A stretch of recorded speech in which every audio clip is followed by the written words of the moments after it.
Shalom saudaraku yang dikasihi Tuhan, kembali kita akan melanjutkan pelajaran The Secret of 1 Yohanes. Kita sudah masuk di dalam pasal yang kedua, ayat yang ke-21 saudaraku ya. Kita akan lanjut terus sampai yang ke-25. Saya akan bacakan dalam terjemahan King James Indonesia. 1 Yohanes 2:21. Saya menulis kepadamu bukannya sebab kamu tidak mengetahui kebenaran, tetapi justru kamu telah mengetahuinya.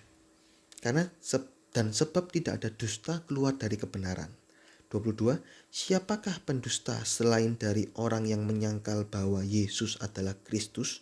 Orang ini adalah antikristus, yaitu yang menyangkal Bapa maupun Putra. 23. Barang siapa menyangkal Putra itu, ia juga tidak memiliki Bapa.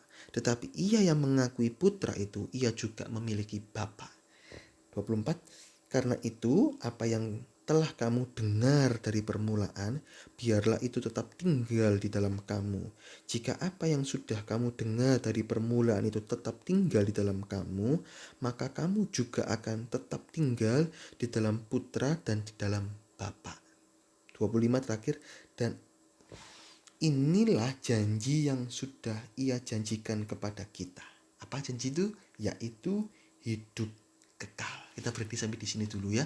Jadi 21 sampai 25 kita akan belajar tentang pendusta. Siapa pendusta itu? Itulah antikristus. Rasul Yohanes saudaraku menulis surat ini untuk mengingatkan para pembacanya ini, karena para pembaca ini sudah mengetahui kebenaran. Jadi yang baca ini siapa? Inilah orang-orang beriman yang sudah tahu kebenaran. Nah, sekali lagi kita tidak boleh alergi dengan namanya diingatkan atau diulangi. Jangan alergi. Kalau kita sudah belajar firman Tuhan, sudah saat teduh setiap hari, tiba-tiba ada teman kita bilang, jangan lupa saat teduh ya. Jangan kita marah. Kamu gak tahu, saya ini saat teduh tiap hari loh. Wah, tersinggung saya. Jangan saudaraku. Ayo, kalau diulangi, diingatkan, bersyukurlah masih ada yang mengingatkan, masih ada yang mengulangi. Bersyukurlah. Itu teman yang baik. Kita betul bersyukur. Itu dari Tuhan, saudaraku. Jangan alergi ya. Tentang kebenaran firman Tuhan diulang-ulang, jangan alergi. Ulangan 6 ayat 6 sampai 8. Diulang-ulang terus, enggak apa-apa. Itu menjadi kekuatan kita. Kalau kita ada yang mengingatkan lagi itu, indah. Salinglah mengingatkan, salinglah menasihati. Keuntungannya adalah saat kita sudah tahu kebenaran tapi masih diingatkan dan diulangi, kita semakin yakin bahwa apa yang kita pegang adalah suatu kebenaran karena ada peneguhan dari orang-orang di sekitar kita. Saat kita tahu ini jalan yang benar, kita jalani. Tiba-tiba ada orang yang mengingatkan, yakin, ya ini benar-benar dari Tuhan. Karena saya mengambil keputusan A dan orang lain juga meneguhkan itu. Ya, ini. Jadi kita patut bersyukur jika ada orang yang mengingatkan itu. Selain itu, saudaraku, hal ini bisa menjadi check up rohani. Kalau kita misalnya nih, kolesterol kita saat ini mungkin 200. 6 bulan kemudian kita juga check up loh. Kenapa kok harus diulangi check up? Sudah misalnya kolesterol bukan 200, 100 loh. Sudah bagus kok kolesterolnya. Kok 6 bulan lagi harus check up? Ngapain harus check up lagi? Ya karena saudara ngerti tentang kesehatan. Demikian juga rohani. Kalau kita ada yang mengingatkan, itu seperti check up rohani. Jangan lupa doa ya, diingatkan. Oh iya, saya sudah doa kok. Puji Tuhan, saya diingatkan lagi tentang doa. Saya harus berdoa lagi. Nah, itu check up rohani. Saat kita diingatkan, maka kita harus otomatiskan diri untuk mengecek kembali. Apa kita sudah melakukannya, atau kita tetap melakukannya, atau sudah berhenti. Kalau tetap melakukannya, ya puji Tuhan, diingatkan. Ini menjadi kekuatan dalam hidup kita. Kita jika sudah melakukannya, maka ini menjadi nasihat untuk lebih lagi dilakukan. Tapi jika belum atau lalai, maka ya kita menjadi peringatan agar kita bisa kembali ke jalan yang benar. Kalau diingatkan, jangan lupa doa ya. Oh iya ya, 3 hari ini aku belum berdoa. Ya sih, ya terima kasih ya sudah diingatkan. Gitu, saudaraku, jangan tersinggung. Ya, oleh karena itu diingatkan dan diulangi adalah suatu perkara yang indah yang harus kita syukuri. Ya, kemudian saudaraku, Rasul Yohanes ini memberikan tanda orang yang mengetahui kebenaran, yaitu tidak keluar kata-kata dusta. Di ayat yang ke-21 dikatakan, karena kamu telah mengetahuinya dan sebab tidak ada dusta keluar dari kebenaran. Ini tanda khas seseorang mengetahui kebenaran. Juga termasuk tanda khas dari orang sempurna. Yakobus 3:2. Kita baca Yakobus 3 yang kedua. Sebab kita semua bersalah dalam banyak hal. Barang siapa tidak bersalah dalam perkataannya, ia adalah orang yang sempurna, yang juga dapat mengendalikan seluruh tubuhnya. Ini, lidah ini kemudi hidup. Kalau kita bisa mengendalikan lidah, kita berkata-kata benar, kita punya janji sempurna loh berdasarkan Yakobus 3:2. Karena gak gampang untuk mengatur lidah ini. Gak gampang. Untuk berkata benar itu kadang, tapi kita harus belajar sesedikit mungkin kata-kata yang salah dalam hidup kita. Apalagi dusta, jangan ada, saudaraku. Jangan ada, ini tanda khasnya. Oleh karena itu kita belajar berkata-kata benar sesuai firman Tuhan. Matius 5:37. Hendaklah engkau berkata iya di atas yang iya, tidak di atas yang tidak. Selebihnya itu berasal dari si jahat. Belajar berkata benar. Kalau kita ada salah, ya kita ngakui gitu loh. Jangan ada dusta keluar dari mulut kita. Berdasarkan ayat 21, kalau kamu sudah mengetahui kebenaran itu, tanda khasnya adalah tidak keluar kata-kata dusta. Kalau masih ada kata-kata dusta, mungkin karena kelemahan sesekali, ya kita bertobat, tapi sebisa mungkin jarang ada. Tapi kalau suka berdusta, suka nafas bohong, ya ngakunya orang beriman tapi kok suka berbohong, ya patut dipertanyakan. Karena ayat 21, kamu mengetahui kebenaran, tidak ada dusta keluar dari kebenaran. Ya, lanjut lagi saudaraku. Siapa pendusta itu? Ayat 22 dikatakan itulah antikristus. Antikris, pendusta itu antikris. Memang manusia yang berdosa pasti mengikuti jejak bapaknya iblis. Iblis itu seorang pendusta. Yohanes 8 ayat 44. Dia berdusta dengan menyangkal bahwa Yesus adalah Kristus atau yang diurapi, disangkal. Yesus bukan Kristus, Yesus bukan Allah, Yesus bukan Tuhan, Yesus tidak diurapi. Dia sangkali Bapa dan Putra. Allah itu gak ada. Disangkali. Padahal dahulu dia adalah orang beriman. Tapi dia murtad, dia gak percaya Allah. Dia murtad. Dia jadi antikris. Kita harus yakin bahwa Yesus adalah Tuhan dan Kristus bagi hidup kita. Kita baca Kisah 2:36, ini ayat firman Tuhan. Kisah 2:36, jadi seluruh kaum Israel harus tahu dengan pasti bahwa Allah telah membuat Yesus yang kamu salibkan itu menjadi Tuhan dan Kristus. Ini, jangan kita sangkali itu. Arti Tuhan itulah yang harus ditaati. Bahkan ketaatannya harus secara mutlak. Jadi apa yang tertulis dari firman Tuhan, inilah kebenaran firman Tuhan. Kita harus taati itu secara mutlak. Percayalah firman Tuhan ini adalah sempurna adanya. Itu artinya percaya bahwa Yesus itu Tuhan. Yesus itu kebenaran dan hidup. Dan kebenaran itulah firman Tuhan. Arti Kristus apa? Kristus itu artinya yang diurapi. Kita harus percaya bahwa putra manusia Yesus adalah Allah yang menjelma menjadi manusia. Saat keadaan sebagai manusia, dia adalah orang yang diurapi oleh Allah dengan pengurapan tanpa batas. Setelah kematiannya dan kebangkitannya, kan putra manusia Yesus mati 3 hari, bangkit, saudaraku. Yesus kembali menjadi Allah dan Tuhan, sehingga namanya adalah Tuhan Yesus Kristus. Jika ada orang yang menyangkal bahwa Yesus bukan Tuhan, menyangkal bahwa Yesus, disangkal bahwa Yesus adalah Tuhan, disangkal itu. Dan Yesus bukan orang yang diurapi, dialah antikristus. Dialah antikristus itu, saudaraku. Jadi ada orang-orang yang mengatakan Yesus manusia, dia bukan Allah. Itu antikristus. Dia sangkali itu. Yesus itu adalah Allah yang kekal. Pada satu titik dia menjelma menjadi manusia. Oleh karena itu kitab Lukas itu banyak menuliskan Son of Man. Itu artinya putra manusia. Menjadi manusia sepenuhnya loh saudaraku. Dia bukan ada unsur Allahnya 1% atau 0,1%, tidak. Benar-benar 100% manusia. Jadi Yesus itu adalah 100% Allah. Menjelma menjadi manusia itu 100% manusia. Dia selama 33,5 tahun itu kurang lebih dia menjadi manusia sepenuhnya. Sehingga apa? Sehingga dia bisa kita contoh. Tapi kalau dia 100% Allah, 100% manusia, dia gak bisa kita contoh. Mau meneladani Yesus, ya gak bisa. Contoh nih, robot disetting untuk mengerjakan sesuatu. Kita mau meneladani robot ini, ya gak bisa. Beda.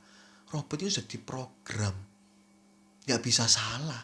Contoh program 1+1 sama dengan 2. Gak bisa salah robot. Ya kita gak bisa meneladani robot. Tapi kalau orang tua kita bisa teladani. Karena sama-sama manusia. Demikian juga Tuhan Yesus. Saat di dunia dia menjadi putra manusia. Sepenuhnya. 100% manusia. Gak ada unsur Allahnya, gak ada sedikit pun. Nah, oleh karena itu kita bisa mencontoh. Nah, putra manusia Yesus mengatakan apa? Akulah jalan. Akulah jalan. Nah kalau jalan, kita bisa jalan sama dengan putra manusia Yesus. Jalannya sama. Putra manusia Yesus selama hidupnya gak berbuat dosa. Kita bisa meneladaninya. Oleh karena itu muncul ayat-ayat 2 Petrus 1 ayat 10. Jika engkau membuat pilihanmu, panggilanmu semakin teguh, maka engkau tidak akan pernah jatuh. You shall never fall. Hendaklah engkau sempurna seperti Bapamu sempurna. Kita bertumbuh dalam segala hal ke arah dia. Kepenuhan Kristus, Efesus 4 ayat 13 dan 15, Matius 5:48. Duh, kenapa kok muncul ayat-ayat itu? Karena putra manusia Yesus sebagai manusia, dia sudah menjalani hidup sebagai manusia sepenuhnya. Dia bisa tidak berbuat dosa sampai akhir hidupnya. Tanpa dosa. Ibrani 3:15 mengatakan, pasal-pasal awal itu mengatakan, dia dicobai dalam segala segi namun tidak berbuat dosa. Ini saudaraku. Jadi ayo kita mau mengerti ini. Nah setelah putra manusia Yesus mati, disalib mati, setelah 3 hari dia bangkit. Nah dia bangkit, dia menjadi Allah yang kekal. Ini fasenya ya. Allah kekal, manusia sesaat, kembali Allah yang kekal. Nanti ada pelajaran sendiri tentang Tuhan Yesus Kristus di pasal-pasal berikutnya. Saya hanya mengupas sedikit saja supaya kita mengerti bahwa antikristus itu menyangkal bahwa Yesus adalah Kristus. Dia menyangkal Bapa dan Putra. Kita jangan jadi antikris. Tidak ada roh antikris juga dalam itu. Jangan biarkan roh antikris itu hinggap. Disangkali firman Tuhan, disangkali Allah. Jangan, saudaraku. Yang disembah bukan Allah, sangkali. Yang disembah adalah mamon, yang disembah adalah ketenaran, yang disembah adalah kepujian, yang disembah adalah kedudukan. Itu antikris. Dia sangkali Allah Bapa, dia sangkali Tuhan Yesus, dia sangkali itu semua. Dia gak pedulikan itu. Nah jangan kita menyangkal itu, karena nanti jadi antikris. Ya, pengikut-pengikut antikris. Kemudian seorang yang menyangkali Tuhan Yesus Kristus, dia juga tidak memiliki Bapa. Itu ayat yang ke-23. Barang siapa menyangkal putra, ia tidak memiliki Bapa. Tetapi ia mengakui putra, ia memiliki Bapa. Ini suatu hukum yang gak bisa dirubah. Kalau kita gak mengakui Tuhan Yesus Kristus sebagai Allah, kita juga gak akan memiliki Bapa. Artinya apa? Kita gak punya Allah. Artinya apa? Kita tidak masuk surga. Jadi harus mengakui Yesus itu adalah Tuhan dan Kristus. Tuhan Yesus, Bapa dan Roh Kudus adalah satu. Kalau kita akui itu, ya Tuhan. Ada orang-orang yang menyangkal Trinitas, saudaraku. Disangkal ini ngawur, ajaran sesat. Ya, kok bisa? Padahal seluruh firman Tuhan sudah jelas. Allah Bapa, Putra, dan Roh Kudus itu ketiganya menjadi satu. Nanti kita akan belajar juga tentang Trinitas di pasal-pasal berikutnya. Itu Trinitas itu ada, tiga menjadi satu. Kalau kita menyangkali Tuhan Yesus, kita gak memiliki ketiga-tiganya, saudaraku. Karena mereka itu menjadi satu adanya, gak bisa terpisahkan. Oleh karena itu kita katakan Allah kita siapa? Esa. Allah kita Esa. Kita gak mengenal tiga Allah, tetapi Esa Allah itu terdiri dari tiga pribadi, yaitu Allah Bapa, Allah Putra yaitu Tuhan Yesus Kristus, dan Allah Roh Kudus. Ini saudaraku, Allah yang tiga menjadi satu. Nah, jika kita sangkali Tuhan Yesus, maka kita tidak mendapatkan keselamatan, karena satu-satunya jalan keselamatan dari Allah adalah melalui Tuhan Yesus Kristus. Jelas loh, Yohanes 3:16, Yohanes 14 ayat 6, akulah jalan. Kalau saudara gak percaya Tuhan Yesus, ya Allah Bapa juga gak mau mengakui kita, gak akan membawa kita ke sorga. Pintu surga tertutup bagi orang-orang yang menyangkal Tuhan Yesus. Hati-hati saudara, gak main-main doh ya. Ini ayat-ayat ini gak main-main. Ditulis dengan tegas, kalau kamu menyangkal Putra, kamu gak memiliki Bapa, kamu gak akan bisa masuk sorga. Ini siapa? Kalau kita menyangkali Putra, menyangkali Bapa, kita antikris. Tegas ini saudara. Kalau kita mengetahui kebenaran, kita ngomong kita orang beriman, kita cinta firman Tuhan, tandanya apa? Mulut kita semakin benar, persentase mulut kita semakin benar. Itu ayat 21. Nah sekarang ayat 24. Nah ini, karena itu apa yang telah kamu dengar dari permulaan, biarlah itu tetap tinggal di dalam kamu. Apa yang sudah kita dengar dari permulaan, biarlah tetap tinggal dalam hidup kita, agar kita juga tetap tinggal dalam Putra dan di dalam Bapa. Kalau kita sudah memiliki kebenaran itu, setialah, jaga baik-baik, jangan disia-siakan. Tinggal tetap dalam kebenaran itu, sehingga kita memiliki Bapa maupun Putra. Hal ini sama dengan Kolose 3 ayat 1-3. Kita baca Kolose 3 ayat 1-3. Karena itu, kalau kamu dibangkitkan bersama dengan Kristus, carilah perkara-perkara yang di atas, di mana Kristus ada, duduk di sebelah kanan Allah. Lo lihat, pikirkanlah perkara-perkara di atas, bukan yang di bumi. Ketiga, sebab kamu telah mati dan hidupmu tersembunyi bersama dengan Kristus. Ya, hidup kita tersembunyi bersama dengan Kristus dan di dalam Allah. Lihat, Allah, Yesus, kita. Waduh, rangkap-rangkap, saudaraku. Ini loh, kita bersekutu dengan tiga pribadi Allah. Jika kita bersekutu dalam tiga pribadi Allah, tentu Roh Kudus ada di dalamnya, karena Trinitas, tiga pribadi Allah gak bisa dipisahkan. Kalau kita bersekutu di dalamnya, maka kita tidak akan pernah jatuh. 2 Petrus 1 ayat 10, you shall never fall. Itu kata bahasa Inggris 2 Petrus 1 ayat 10. Serta kita pasti tidak akan binasa. Yohanes 10 ayat 27-30 kita baca. Yohanes 10 ayat 27, domba-dombaku mengenal suaraku dan aku mengenal mereka dan mereka mengikut aku. 28, dan aku memberikan hidup yang kekal kepada mereka dan mereka pasti tidak akan binasa. They shall never perish. Sampai selama-lamanya, dan seorang pun tidak akan merebut mereka dari tanganku. Lanjut lagi 29, Bapakku yang memberikan mereka kepadaku lebih besar dari siapapun. Bapa lebih besar. Dan seorang pun tidak dapat merebut mereka dari tangan Bapa. Aku dan Bapa adalah satu. Lihat, Putra, Allah Bapa, Allah Putra jadi satu. Juga Allah Roh Kudus jadi satu. Kalau kita tinggal di dalamnya, saudaraku, kita gak akan pernah jatuh, kita gak akan pernah binasa. Persekutuan tiga pribadi Allah ini ya yang menyebabkan janji kehidupan kekal bisa senantiasa berkumandang dalam hidup kita.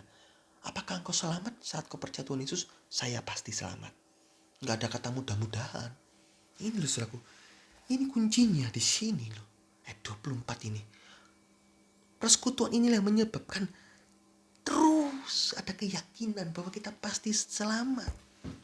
Tetapi jika keluar dari persekutuan dengan Allah, maka kita bisa kehilangan janji hidup yang kekal itu. Saat kita keluar, iblis mencaplok kita, memakan kita. Kita hidup penuh dengan dosa lagi. Dan binasa.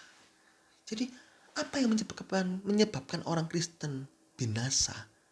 Itu bukan karena Allah tak sanggup menyelamatkan mereka sampai akhir. Tetapi karena kita yang memilih keluar. Karena kita tergoda oleh perkara-perkara dunia. Enak ya, incip-incip dosa. Akhirnya makin banyak makannya dosanya. Akhirnya terjerumus dalam dosa. Akhirnya tenggelam dalam dosa. Akhirnya binasa dalam dosa. Ini saudaraku. Oleh karena itu, kita harus mengerjakan keselamatan dengan takut dan gentar. Filipi 2:12, kerjakan keselamatan itu terus meningkat dalam kerohanian. Kalau kita berhenti mengayuh sepeda, maka kita akan jatuh. Selama kita gak berhenti mengayuh, selama kita gak berhenti bertumbuh dalam rohani, terus kayu itu, maka kita gak akan pernah jatuh. Walau kiri kanan kita banyak dosanya, pertumbuhan dosa meningkat, kita gak akan pernah jatuh. Karena kita terus kayu rohani. Baca kitab suci, doa tiap hari kalau mau tumbuh. Kerjakan 7 kebutuhan pokok rohani. Ingat apa 7 kebutuhan pokok rohani? Hidup suci, pikul salib, ibadah, doa, baca Alkitab, pelayanan, dan suka bersekutu. Yang gak pernah bersekutu, gak pernah ikut persekutuan saya, ayo ikut. Ya. Nah, keselamatan bukan sesuatu yang sekali dapat langsung jadi sempurna. Bukan. Melainkan harus ditumbuhkan sampai keselamatannya penuh. Jika memang saat seseorang menjadi percaya lalu mati, maka dia mendapatkan anugerah hidup yang kekal. Percaya Tuhan Yesus terus mati. Ya ini. Ayat 25 muncul. Inilah janji yang sudah Ia janjikan kepada kita, yaitu hidup kekal. Langsung mati, langsung masuk surga. Tapi jika saya percaya kepada Engkau Tuhan Yesus Kristus sebagai Tuhan dan Juru Selamat saya yang hidup. Amin. Saya ngakui dosa-dosa saya bereskan semua dosa saya. Amin. Dan kita masih hidup. Maka kita harus mengerjakan keselamatan itu. Jangan sampai keselamatan itu mati. Karena kita gak kayu sepeda itu akhirnya mati. Berhenti, jatuh. Itu loh saudaraku ya. Nah, jika masih hidup, maka kita harus dikerjakan, harus mengerjakan keselamatan itu. Artinya harus menghidupi keselamatan itu dengan bertumbuh dan berbuah-buah sampai seperti Kristus. Apa sih Filipi 2:12 itu? Kata-kata perasaan takut dan gentar. Perasaan takut ini adalah perasaan takut tidak terselesaikannya rencana Allah dalam hidup kita. Sehingga kita akan berlaku bijak dalam setiap detik umur kita. Mazmur 19:12. Kita gak main-main dalam hidup ini. Karena kita tahu hidup ini adalah kesempatan. Hidup ini adalah kesempatan. Kita tahu. Sehingga kita gak main-main. Kita akan tetap hidup suci. Dalam pekerjaan, dalam sekolah, dalam pelayanan, dalam segala hal. Kita hidup kudus. Kita hidup benar, saudaraku. Jadi dengan adanya persekutuan dengan 3 pribadi Allah ini, maka kita akan bertumbuh dan berbuah-buah tanpa perlu jatuh bangun dalam dosa. Ada orang Senin jatuh dalam dosa, Selasa gak berbuat dosa suci, Rebo jatuh lagi, Kamis kudus, Jumat jatuh. Kayak orang sakit, saudara mau sakit sembuh, sakit sembuh. Wah ya rusak tubuh kita, saudaraku, cacat banyak. Jatuh dari sepeda motor Senin, lecet-lecet sembuh lagi. Minggu depan jatuh lagi. Ya lama-lama kaki kita patah, cacat, saudaraku. Saudara mau? Kan gak mau. Demikian juga rohani. Jangan jatuh bangun dalam dosa. Kalau bisa terus meningkat. Gak jatuh bangun dalam dosa. Terus meningkat, terus hidup dalam kesucian. Naik sepeda terus. Itu saudaraku. Kalau sekali-sekali jatuh dalam dosa karena kelemahan, ya kita masih manusiawi. Tapi kalau setiap hari ada dosa, waduh, jangan saudaraku. Periksa diri setiap hari. Cek up rohani setiap hari. Malam hari periksa Tuhan. Apa ada dosa hari ini? Oh gak ada, puji Tuhan. Terima kasih Tuhan. Saya mau pertahankan terus hidup dalam kesucian. Pagi hari minta pertolongan Tuhan. Jagain, lindungi saya. Jagain mulut saya. Jagain pikiran saya. Jagain perbuatan saya. Supaya saya tidak sampai jatuh dalam dosa. Itu saudaraku. Oleh anugerah Allah. Belajar The Secret of Titus. Anugerah Allah itu membawa keselamatan, dan anugerah Allah membawa kesucian. Kita gak bisa hidup suci dengan kekuatan sendiri. Saya hidup suci dengan kekuatan sendiri. Gak bisa. Kita butuh Tuhan, kita butuh pertolongan Roh Kudus. Maka kita bisa bertumbuh dan berbuah-buah sampai pada akhirnya kita mengalami apa yang dijanjikan itu. Ayat 25, hidup yang kekal. Ya, bisa mengerti saudaraku kaitan ayat 24 dan 25 itu? Kita sudah dengar dari permulaan, kita harus tetap tinggal. Kenapa? Karena kita masih hidup. Tapi kalau kita percaya Tuhan Yesus mati, ya gitu sudah. Ayat 25 jalan. Janji hidup kekal kita dapatkan. Masuk surga mati. Tapi kalau masih hidup, ya terus bertumbuh terus ya. Bertumbuh. Jangan sampai berawal dalam roh, tapi berakhir dalam daging. Galatia 3 ayat 3. Puji Tuhan, Tuhan Yesus memberkati.